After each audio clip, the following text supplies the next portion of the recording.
Hi Rebecca, I am going to be filming my Subcut IM Injection video. I'm going to start with my Subcut injection.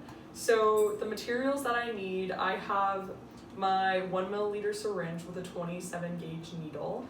I have my medication, which I'll read out the order in a moment. Some alcohol swabs, my gloves and my hand sanitizer, and yeah, those are all the items that I need. So the medication order for the Subcut injection is 500 units of heparin, and 1 milliliter is equal to 500 units. So that's why I chose this syringe, because you taught us to do that. And I'm gonna drop 1 milliliter of heparin out of my syringe. Before doing any of my injections, I'm gonna actually have a conversation with my patient, just in making sure that it is Mr. Mancini that I'm doing my injection on, that the ID badge is there and everything, as well as making sure Mr. Mancini doesn't have any allergies to the medication that I'm giving them, and a medical history of if he has had any other Subcut medications that he has actually gotten a reaction to, just so I know what to expect, or if there is anything that I should expect. Obviously, I wouldn't give a medication to him if he was allergic to the dose. So some of the information that I just want to make sure I relay to my patient is the action of the medication, the purpose of the medication, how it will work in their system, the onset, or the duration of how long it'll work for, and when it will start working. Just kind of giving them the rundown of what they're actually receiving before I give it. I feel like that's really important. Common injection sites for Subcut medications will be the upper arms, the abdomen, and the outer thighs. So obviously Mr. Mancini is a blob, but we'll pretend that I am injecting the medication into his abdomen. So yeah, I'll go ahead and start with the medication. So before I do so, I'm gonna wash my hands.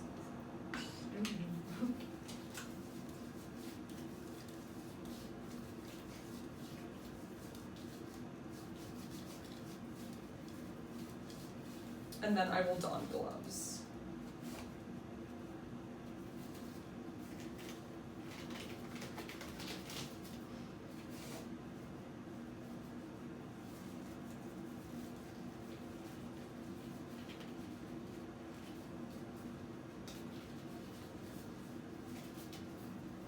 Okay, now that I've donned gloves, I have all the supplies that I need, which I listed before, and I'm just gonna clean the site on Mr. Mancini. I'll also inspect it, palpate it, just to make sure it's an okay site. There's no hardness or swelling there before I give the injection.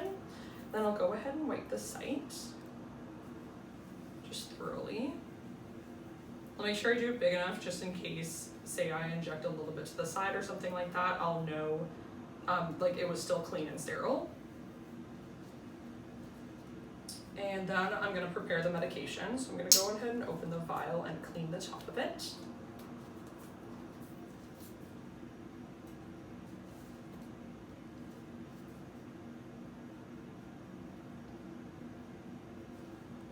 And then I'm going to take my blunt tip needle. And we're also going to pretend this was in a package, because our med kits, we had to open them for practice. So we'll also pretend that was in a package. And so I'll put the blunt tip on, and I will use this to get the medication. And so I'm drawing up 1 milliliter, actually.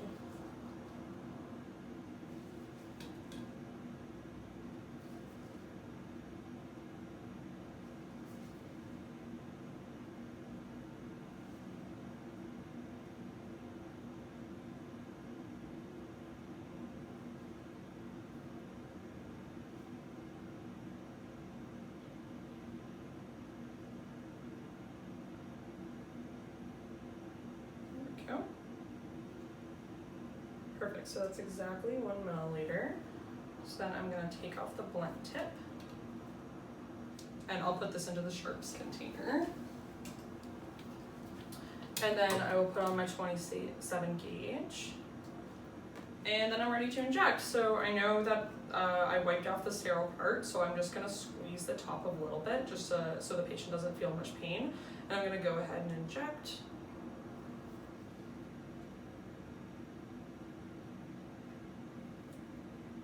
There we go. And then this will go directly in the sharps as well, so I'll just put the tip back on. Not bite it to the chirps. And so after I've given Mr. Mancini the injection, I'll go back about 15 to 30 minutes later just to make sure that there's no adverse effects, that there's no bruising or swelling in the area. If there was any bruising or swelling, I would probably make sure the MD knows, just to tell them just in case it was an allergic reaction. If they're having any dyspnea or any other side effects that appear to be an allergic reaction, I would make sure I have epinephrine ready just in case there was any shock going on.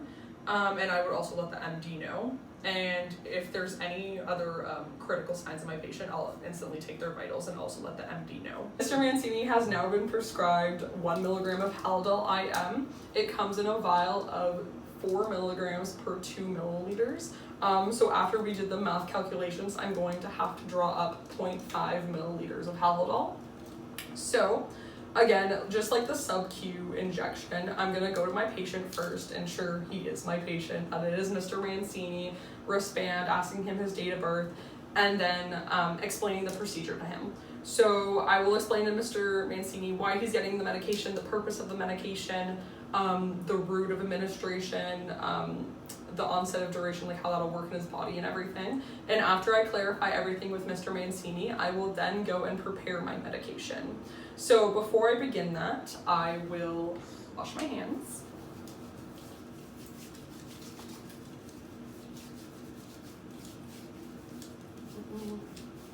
And then I will don gloves.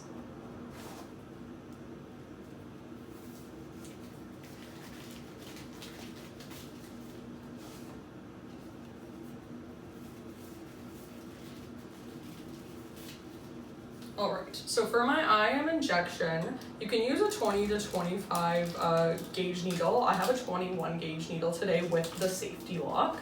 So I'm gonna go ahead and open that up. And also while I'm doing this, I'm making sure that I actually have the right medication so that I have Haldol on hand. So I'm gonna take that off first and I'll actually wash that top so it's sterile.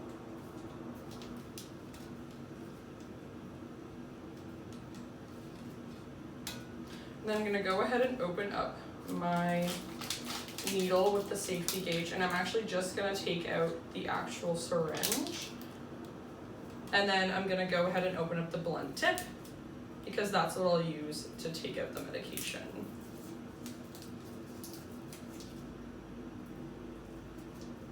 So I'm gonna go ahead and open the blunt tip. And I'm gonna go down to 0.5.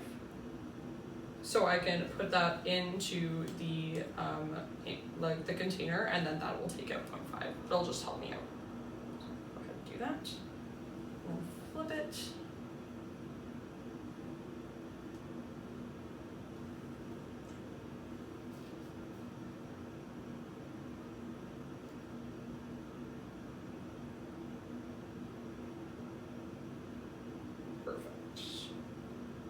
I'm gonna go ahead and take that off. There's a few bubbles in there, but they actually just flipped out really easily. Perfect. So then I'm gonna go ahead and cap the blunt tip and dispose of that right away. And then I'm gonna go ahead and use my lure lock on my needle here.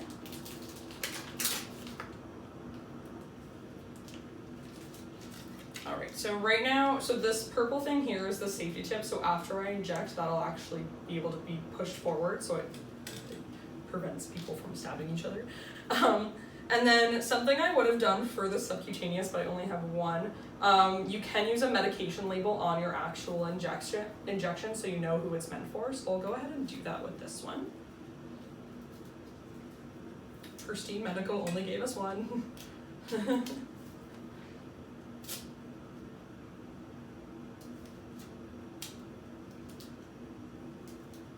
Just so I know who it's for, which is Mr. Mancini. And then I'm gonna go ahead and prepare to inject. So I'm going to take a pad. And again, just like I did with the subcutaneous, I'm gonna ask Mr. Mancini, making sure he has no allergies to the medication, any family history of having allergies to this particular medication or IM injections in general. Then I'm gonna go ahead and wash the site of injection. There are 3 sites that I am able to inject into. You can use the deltoid, you can use the gluteus maximus, or the outer part of your thigh, which, yeah. So I'm gonna go ahead and wash this now, and we're gonna be using his deltoid today, I guess. You could really interpret this as anything. So I'm just gonna make sure that this is completely sterile. And then for IM injections, it's a little bit different than a sub-Q. We're gonna be using the Z formation. So essentially, because of how deep an intramuscular injection goes, you can't just go right in right away at 90 degrees because the medication will actually spill out likely. So for Mr. Mancini, we're actually gonna, with my non-dominant hand, I'm just gonna push a little bit to the left and then go down and over. It's a little bit harder to do on here, obviously on actual human skin it works better. But essentially making a Z formation with my hand. And then I'm gonna go ahead and give the injection after giving the Z formation.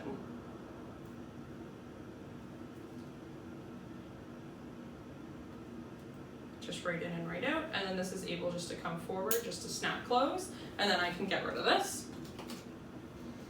And so after I've done the site, I just want to make sure especially that there is no bleeding, because sometimes that is common with IM injections, and if that's the case, I need to make sure the medication gets in there and hold down the injection site.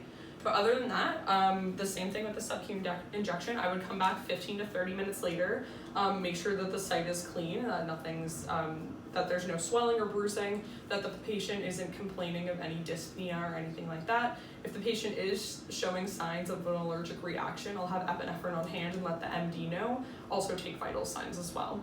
But yeah, that is how I would give both an IM and sub-Q injection.